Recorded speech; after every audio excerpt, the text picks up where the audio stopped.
Hi there and welcome to the January Fisheries feedback video. We're in the salubrious surroundings today of Plywood Studios and we've got an awful lot of announcements. We've got a lot of news to get through. We'll have our usual fishing picture competitions and fish of the month competitions and fishing prospects from Jim. So lots to get on with, lots to tell you about. Let's get going. Right. Joining me on the sofa is our esteemed fishery officer, Del Shackelford. Thanks for welcoming us to your little hut up here, Del. Yeah, it's not a problem. There's not everyone gets a chance to come in here. I know, it's a very secret location. Let's get some announcements out of the way first before we get onto your report. Yeah. So, we have the open day, to remind people about that, our very popular third Reading and District open day on Saturday the 20th at Farnham Flint. Do you want to remind people of our special guest? We've got David Seaman this year, old safe hands himself. And, you know, anyone that refers to Ronaldinho will be immediately ejected, I'm sure, if Dave, because I'm sure he's heard that more than once. But yeah, we're lucky to have him. Top celebrity, done, well, England goalkeeper, what more can you say? And pretty good angler as well. Yes, yeah, and you know, those that live locally know he's actually got a bit of very nice fishing on the Kenet himself. So yeah, it's Melinda Messenger's old place, I seem to remember. Yeah.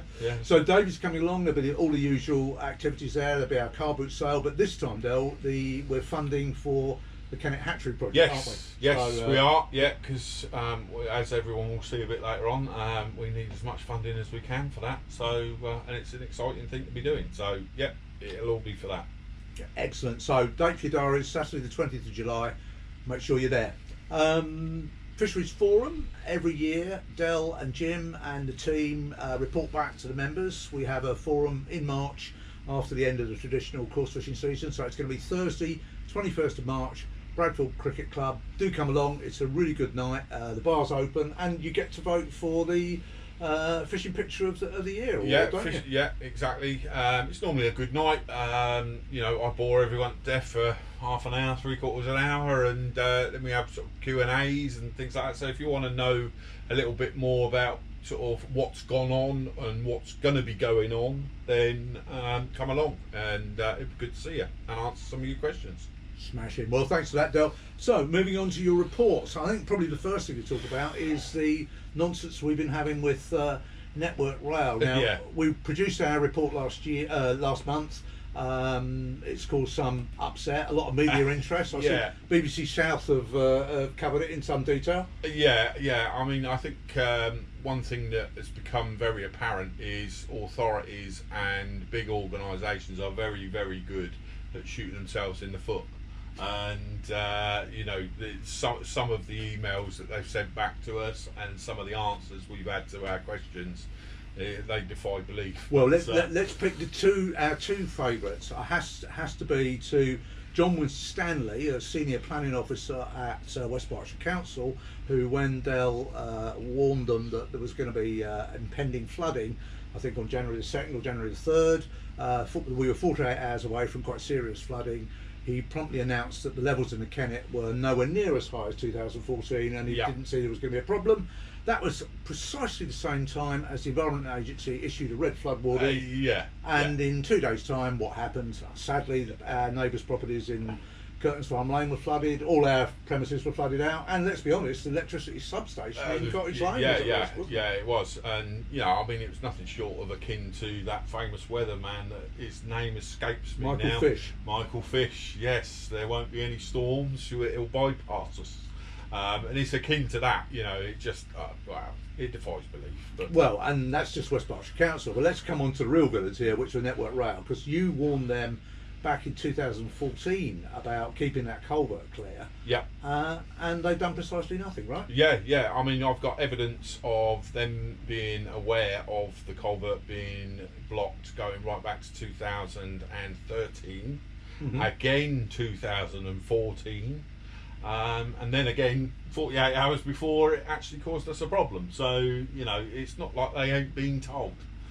One of the most beautiful emails I saw was them, beautifully ironic emails I saw was them claiming that their inspector reckoned the water was the same side on the west side of the railway line as it was the east, and yet when Jim flew the drone over there, you could see one side was dry and the other side was 5 foot of floodwater. Yeah, exactly. And you know, these guys, you know, they really do need to think before they open their mouths. You know, I went over, and a simple app that you get off your phone that tells you where you are in relation to sea level. When you're stood outside the hut, you're almost at 40 metres above sea level. And that's where the water came up to. And when you're stood outside the train station at Green Park, on the other side of the railway, railway line, you're at 39 metres sea level. So you know, it doesn't take a brain surgeon to work out that if you're stood in water at 40, and then you go across the road and you're stood in 39, and it's dry, there's something wrong. So you know. Well, we'll continue to pursue Network Rail, but I think more importantly for Wrenham District members, because obviously the lakes are now fishable again and everything's receding. You and Jim are presumably assessing the sort of flood damage. Yes, yeah. I mean, I would, off the top of my head, it will take us probably 2 to 3 years to get back to how we were pre-flooding, and that's provided all the fish have done the decent thing and stayed where they're supposed to be. Certainly after the sort of 2014 floods we had, you know, it took some considerable time and a lot of work to get the fisheries back up. It's the unseen things. For instance, the septic tank that services the hut and the toilet, etc., that popped up.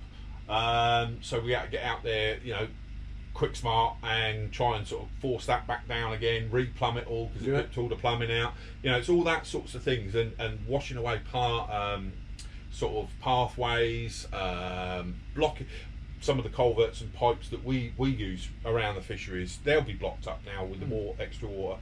Silly things like, you know, a load of sort of dead branches and things now floating around in the lake that weren't there before. You know, so there's a lot of work that you wouldn't ordinarily think of that, you know, we're going to have to do it, and we can't do it all at the same time. It's going to take time to get done. And of course, it's put us back on wireless big time, hasn't it? I mean, that's been trashed. Yeah, I mean, to think that, you know, before Christmas I said, oh, you know, it's a bit wet and we're cutting it up. Well, what a statement that was. I mean, there was 4 foot of water all the way around it. So you know, I'm glad that I did pull the sort of plug on it when I did, because any work that we would have done would have been completely trashed. Well, good luck putting it back together again, Mercy. Okay, well, look, thanks for that, Del. Let's move on to having a look at the gallery, the fishing picture competition, and then we can you can inform us of your selection for the winner.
Okay, Dale, so that's an interesting collection, and you know, first thing I'd like to say is well done to everybody for getting out there in this weather and catching the fish they have caught. Inspire confidence going out and fishing a river that's sort of, you know, got 3 foot of water over the top, and Well, going through like a train. Well, they were out there. They're out there chasing pike and chub, and there's been a few caught, as you can see. So give us your verdict on the best fishing picture. Well, I think the best one's Pete Smith with his chub.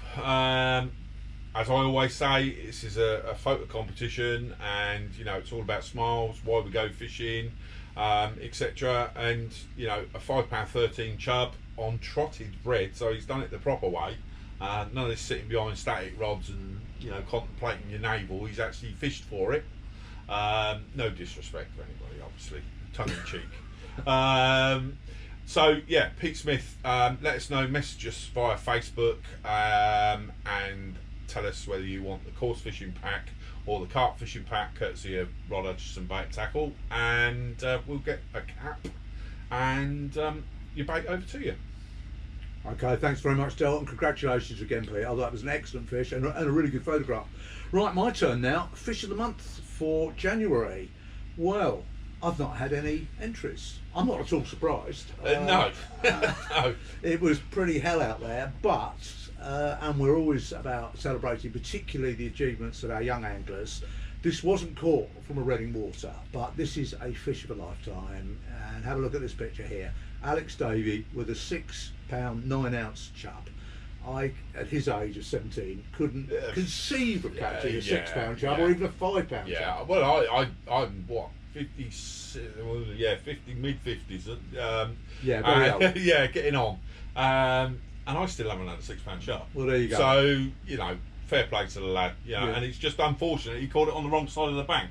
Because if he'd have actually caught it on our side of the bank, then he'd be well up there with fish of the month. But unfortunately, he was the wrong side of the bank. So Alex, we're honouring your achievement, and you've won not the Fish of the Month award, but we've certainly recognised a fabulous fish. Well done, and hopefully you can catch it next season on the other side of the river, and you'll be in for a prize. So that rolls forward, and of course just let people know that Angling Direct have sponsored us again for another year. Yep. So the Fish of the Month, Fish of the Year competition will continue. I'm going to put all the entries from last year together, and there'll be an opportunity in February for an online vote, and people can decide who gets the grand prize. So now to the big item, Del. You and Jim and some of the other people have been involved in completing the hatchery. Yep. Are you there? Yeah, pretty much. We've just got a few little tiny odds and sods that we're not quite happy with.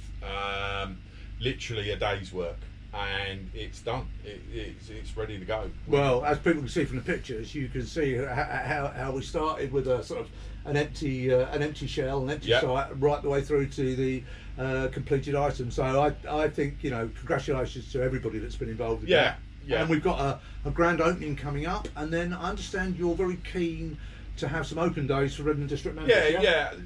This is although we've got funding for it, there was quite a substantial amount put forward by Redmond District, and obviously our time has gone into it. So it's only right and proper that we are front and centre, and the members get their opportunity. So we're going to hold 3 Saturdays.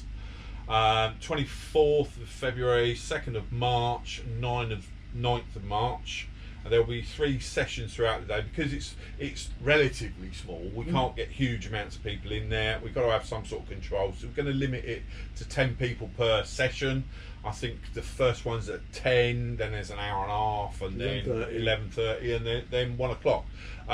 So come along, come and have it. You can ask any question you want to do, see where your permit money goes. This is unique. There is nobody in the country that is doing this on a not-for-profit basis, and because it's not for profit, we're going to need your money to continue running this.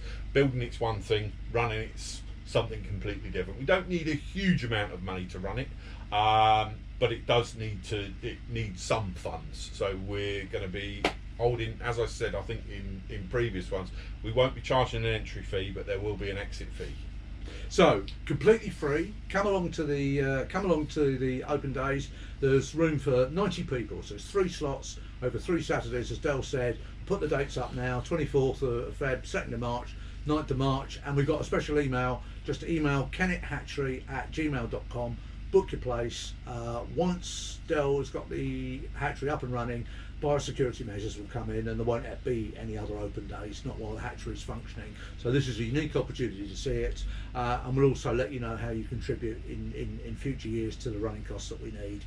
We will need the support of the whole angling community, not just Brennan District members, but members from Newbury and Calpac and Civil Service and all the other clubs. So this is a real collaborative effort. RDAA may be leading, but this is for the benefit of anglers right the way across the Kenet Valley. Yeah. I mean, it's essentially from Newbury down. Yeah. So it'll be Newbury Association waters, as Martin said, Calpac, and we've got to do this holistically. We've got to do it as a whole. It's absolutely no point whatsoever in us putting fish into our venues. They need to be put elsewhere. So we've got to do it as a collective and not just us on our own. I mean, I have to say, so far, I sent lots of emails out to the clubs and fisheries up and down the valley, and we've had tremendous response from people. Yeah, so, I'm really confident. Yeah, I mean, we've had one email so far that has sort of muddied the waters a little bit, but we've answered the questions and they're happy with that. Everybody has been 100% behind this, so and we're not adverse to a bit of criticism. If someone wants to criticise anything that we're doing, we'll try and alleviate those concerns.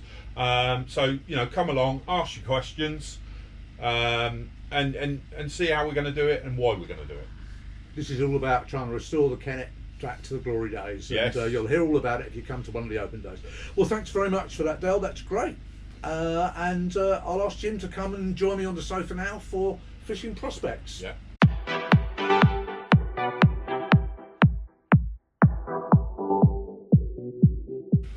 Jim, your predictions were pretty accurate last month. You suggested targeting chub and pike, as you could see from the gallery. The members went out there and did that.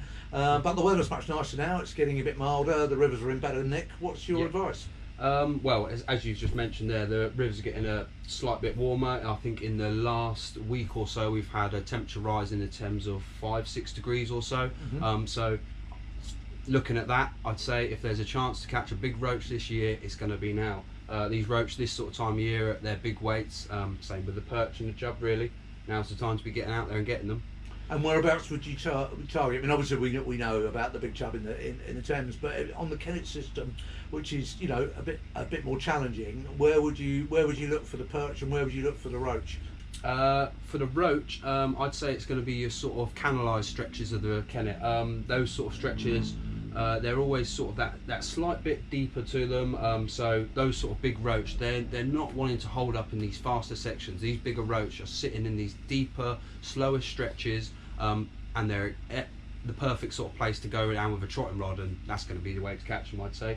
What about the perch? The perch as well. All our canal venues are absolutely full of perch. You can go out some days and you'll catch loads and loads of wasps, but there'll be days that you can just pop in along the canal and all of a sudden you'll be there with your lure rod or your tip will wrap round and you can have an absolutely exceptional perch. The last couple of seasons there's been perch on our canal venues in excess of £4, and they're out there to be caught, but you just got to go looking for them. It's not easy. Go and find them. And coming back to the Thames chub, which, as you know, I spend quite a lot of time chasing, this time of year they're putting on weight. But the interesting thing is, because the rivers have been flooded, those fish are quite hungry now. And I think once that flow drops and the river takes on that lovely green colour, not only are you going to be catching chub in numbers, but they're packing on the weight. There's a chance of fish in excess of £8. Oh yeah, it certainly is. Yeah, and especially as you say, these chub are really up for it now. So if you're sort of going out for a session, there's guys out there that might just want to sit in a peg all day and really build the swim up, and come last light of the evening they can have a few cracking fish. But as these chub are on it at the minute, try and travel light. Go along these stretches. Maybe start at the top and sort of work your way back down them. Because as Martin said, these chub are on it. So if you can get a bait in front of them, most of the time they're going to be obliging and take it. That's certainly what I found. If the river's fishable and I can find the fish, I normally get a bite this time of year. That's it. So if you're struggling and you're sitting in swims and the tip hasn't moved for a couple of hours, I'd say even get some more bait in there and try and draw them up, or get on your toes and get moving for them. Well, thanks very much, Jim. That's good advice. Thank you. Cheers. Okay, well, I hope that was interesting. As you can see, a hell of a lot happening at Redden District. We're very, very excited about our new Better Fishing Academy, the hatchery. We're hoping lots of people are going to come along to the openings that we're advertising. It's looking a pretty good year for Redden District Angling Association. The weather's improving. We've got the last few weeks of the season to look forward to, so have a great time. Tight lines.